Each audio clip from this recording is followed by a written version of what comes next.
अतुल जी, जो आरबीआई ने भी अपने सर्कुलर में कहा है, वो कह रहे हैं 10.8% के आसपास ही नोट ये सर्कुलेशन में है, जो बाहर है, बैंक्स के बाहर है, 2000 का नोट। इसको लेकर वो कह रहे हैं कि उस तरह की परेशानी नहीं होगी और इसको सडनली बंद नहीं किया गया है, लीगल टेंडर है, 4 महीने का टाइम है बैंक जाकर बदलने के लिए।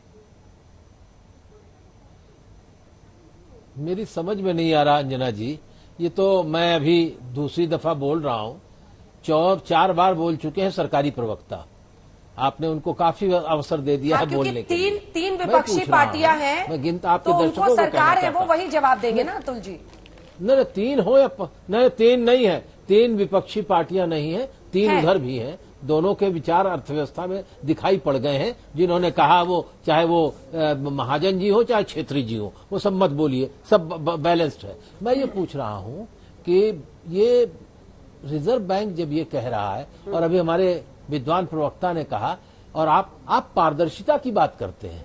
अभी हमको खाली ये ऐलान हुआ है, रिजर्व बैंक ने क्या बताया है। अभी सर्कुलर बैंकों के लिए अलग इशू किया है रिजर्व बैंक ने। तो रिजर्व बैंक के जो सर्कुलर इशू गए हैं बैंकों को, वो आम आदमी को नहीं पता होने चाहिए।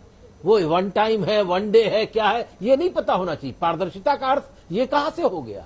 दूसरी बात मैं कहता हूं कि देश की अर्थव्यवस्था के संबंध में जो रिपोर्ट सब लिखी है, आज सारे अखबारों में छपी है, और जो कहा जा रहा है कि इतने प्रतिशत ये नोट है, इतने प्रतिशत ये नोट है। आप जरा इस पर गौर कर लीजिए कि भारत के अंदर 2 रुपए और 5 रुपए के कुल जो नोट छपे हैं, या जो सिक्के छपे हैं, या जो कुछ भी है, वो कितने हैं? 4284 करोड़ के। क्यों है ये? क्या ये नोटों की अब हैसियत ही नहीं रह गई?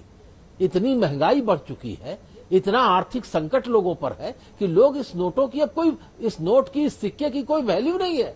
भाई 2 रुपए का सिक्का अगर आप दीजिए किसी लोगों को देने के लिए, वो दान में फेंक देता है। अर्थव्यवस्था के अंदर इतनी बड़ी संकट है अंजना जी, जरा आप कभी अपने दफ्तर से निकलकर किसी भिखारी को 2 रुपए का सिक्का दीजिए, अगर वो ले ले तो कहिएगा आपसे, उठा के फेंक देते हैं।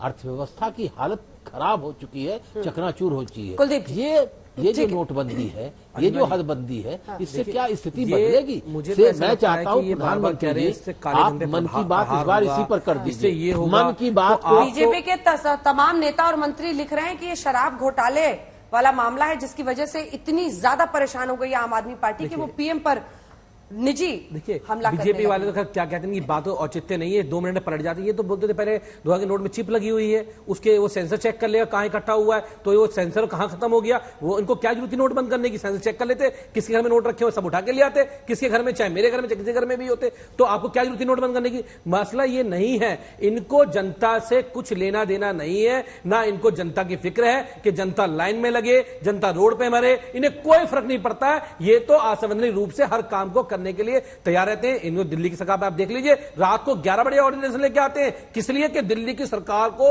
जिन्होंने 2 करोड़ लोगों चुन के भेजा, उसका गला कैसे घोट दे। सुप्रीम कोर्ट की संवैधानिक पीठ के फैसले को बदल दिया। कहां लोग लाइन में लग रहे हैं? देखिए ना, गलत इन्फॉर्मेशन मत दीजिए ना। 2016 में लगे थे, लिख दिया ना अंजना जी, 2016 में लगे थे, अभी वैध है, लीगल नोट नहीं, लेकिन बाजारों में अंजना जी लोगों ने नोट लेना बंद कर दिया है, उनमें डर का माहौल है, लोग अब 2000 का नोट नहीं ले रहे हैं बाजारों के अंदर। ये आपको फैक्ट बता रहा हूं, आप ग्राउंड रिपोर्टिंग करेंगे तो आपको पता लगेगा। अब भाजपा के या प्रधानमंत्री जी की किसी भी बात पे, जफर साहब बीच में अब आपकी भारतीय जनता पार्टी की बातों पे और प्रधानमंत्री की बातों जनता को कोई विश्वास नहीं है, क्योंकि 2016 में जो आपने उनसे वादे किए तो सब झेल चुके हैं। उनको सब आपने बताया था कि 15-15 लाख अकाउंट में आएंगे, कालाधन वापस आएगा, आपने गारंटी ली थी, ना कालाधन वापस आया, ना आतंकवाद खत्म हुआ, नोटबंदी भी हो गई, सारा कुछ हो गया, घोटाला भी हो गया, और भारतीय जनता पार्टी ने खूब तरीके से माल इकट्ठा भी कर लिया, और अब केवल अडानी को फायदा पहुंचाने के लिए अडानी बर्बाद हो चुका है, उसके बाद पैसा नहीं बचा है, बैंकों में पैसा जमा कराओ,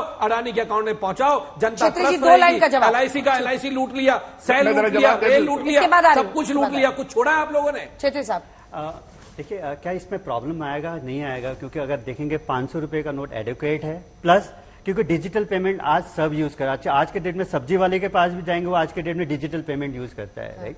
सो ये प्रॉब्लम तो अगर शहरों की बात मत कीजिए, लेकिन टियर 2 टियर 3 से छोटे शहर पे गया था, वहां पर भी अगर छोटे जो हैं वो यूपीआई पेमेंट। अगर आप देखें गवर्नमेंट ने बहुत अच्छा लेकिन यूनिसेफ इसमें फिर अभय जी का आंकड़ा जाता है ना कि अभी भी सर्कुलेशन में बहुत बड़ा हिस्सा है हमारे। यूपीआई 1 to 3 ठीक है, अच्छी बात है कि डिजिटल और डीबीटी वो सब बड़ी उपलब्धि है इस देश अंजना एक मिनट बस 10 सेकंड, लेकिन अभी भी बहुत बड़ा हिस्सा है जो सर्कुलेशन में नोट्स हैं।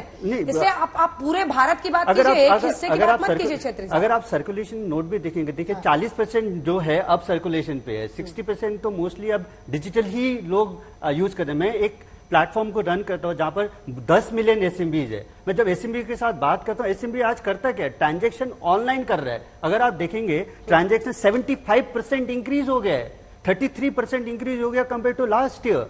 तो अगर ये इंक्रीज हो रहा है तो इसका मतलब क्या कि एसएमबीज, हम क्या कहते हैं कि 33% जो है जीडीपी का वो एसएमबी दे रहा है, एमएसएमई दे रहा है। अगर एमएसएमई दे रहा है और वो एडॉप्शन देगा, 73% इज अ बिग नंबर। और बीसीजी जो बीसीजी का जो रिपोर्ट है, मझौले और छोटे उद्योग जो है उसका वो जिक्र कर रहे हैं, ठीक है।